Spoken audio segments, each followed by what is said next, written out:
Hey guys, this is Heretic, and in this video we're going to go over the new update that just came out today. The new crown artifact's been added to the game. It's the Ice Crown. It can greatly increase the survival abilities of infantry and cav. Starting September 20th, which is tomorrow, we can actually get it through conjuring and joining events, and I haven't seen anything available so far in packs as far as being able to buy fragments. But I'm sure that's coming as well. And I can prove it in just a minute. So let's go ahead and take a look at what we can see. So if we go over here to artifacts, go to crown artifact, you'll see this nice little ice crown here. Go ahead and click it. So let's take a look and see what it actually has. So it will, by default, as soon as you unlock it, it will give you infantry and cav HP boost. At 2-star, you get attack reduction from your enemy attacking you. That's attack reduction, not damage reduction. Attack reduction. 3rd star, it gives you an increase of your backline, basically. 4-star, it reduces the HP of your enemy's troops.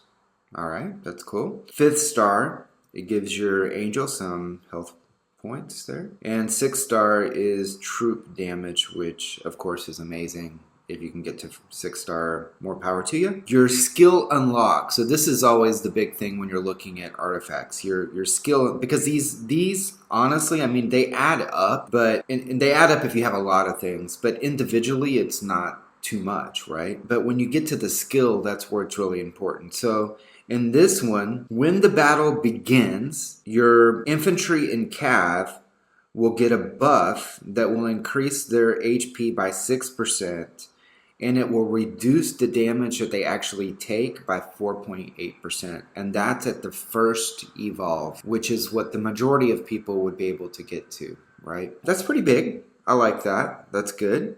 Most people will get you get to 3rd star and you evolve it. It's pretty good. You get your HP boost, enemy attack reduction, and you'll get more output on your attack. So all in all, it's a pretty good artifact. I like it. I do want to test it. Also, I can tell you what's going to happen here. Hold on, before I get to that. The reason that I know that it's going to come in packs, it's obvious, right, that it will. But if you go to source, you can look here, time limited packs. I'm guessing that at reset, we'll see it here in limited, that we'll be able to buy it. So another thing, at reset, I would expect the ability to upgrade again. No, here we go. No, this is it right now. In addition to actually adding this new Ice Crown, we also have the ability to upgrade the altar again, which would give us another spot in the array where we'll be able to add an additional crown here to our array. And so if you already had your array set up, you don't have to get rid of one of the crowns that you've already spent money on. You'll actually be able to use, just add the new one here, the ice crown here. So that's a benefit. That also give you some more power in your castle.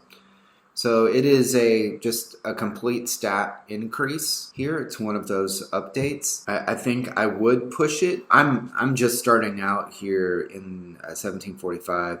I don't have either the Fire Demon or the Thunderbolt. I think I'm going to go Thunderbolt first, and I think I might get that soon, and then follow that up with now I would go ahead and follow it up with the Ice Crown, because normally what happens when these come out is that limited deal that you get normally is a one-time thing or once in a blue moon. But I do remember when the original crowns came out, there were some packs that came out that were limited to that first week, and it allowed you to at least get the base, and it wasn't too expensive. If that offer comes up again, at reset, then that would probably be what I would go for, to go ahead and get the Ice Crown and get Thunderbolt, and then follow that up with the Fire Demon after that. And I say that because just looking at the base, it's kind of what I need right now, because I already have a lot of damage versus infantry and cav, and I would want just that pure stat increase.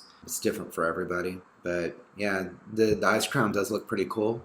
Let me know in the comments below the video what you think of the new Ice Crown. And I'll be testing this as soon as it comes out, and I'll have a follow-up video to go with this. You know, in the game, we have a lot of things to choose from when we're spending, and we have a limited amount of funds we can actually spend, right? Depending on our budget. So, you know, should you get this compared to another thing?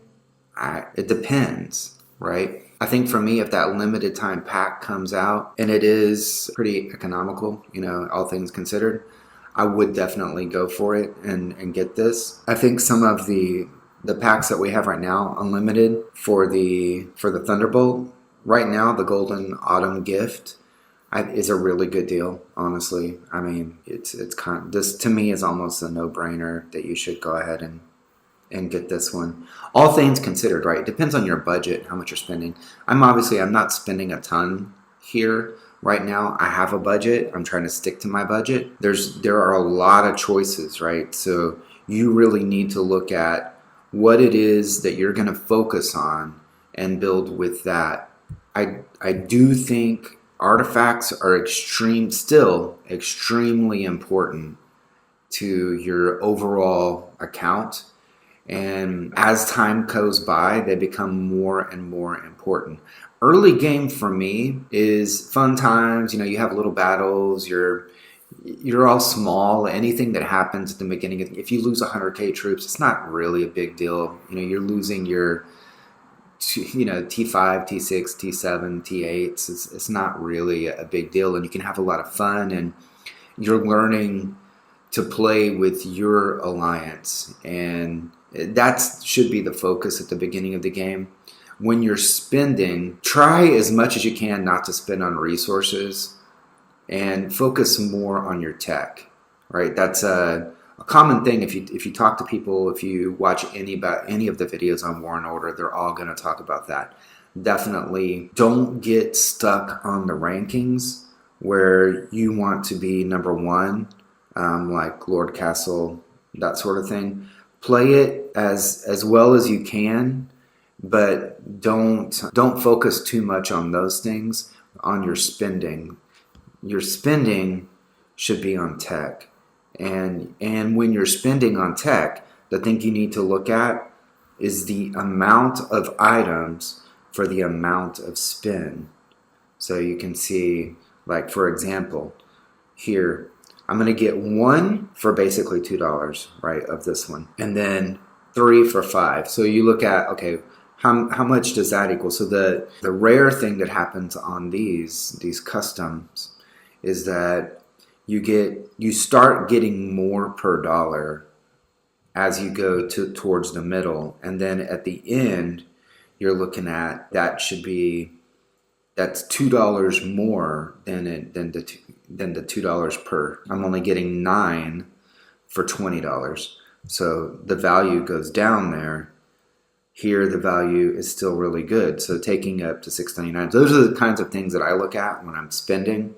Same thing here. Here I'm getting 4 for $4. Here I'm getting 5 for $6. The value goes down. Here I'm getting 10 for $15. The value is going down. 23 for 50. The value is going down. So stick with the high value items. So the high value packs, that's what I mean. So this is a very high value pack. So that would be my advice to you as far as spending. Stick with the budget. Wait for double ups if you can. Get W coins. But definitely, if the Ice Crown packs that come out unlimited in the next 24 hours have a high value, like a high number per dollar, then I would go for it. And you can use a comparison here with this Golden Autumn Gift level 1. Is it going to be equivalent to this? If it's equivalent to this, I think I would take it up to the $14.99.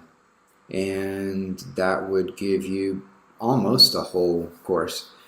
It gives you almost enough for the base to unlock it. So I think that would be good. But yeah, let me know in the feedback, in the comments below the video, what you think. Let me know what other types of videos you would like to see as we go along. And with that, take care.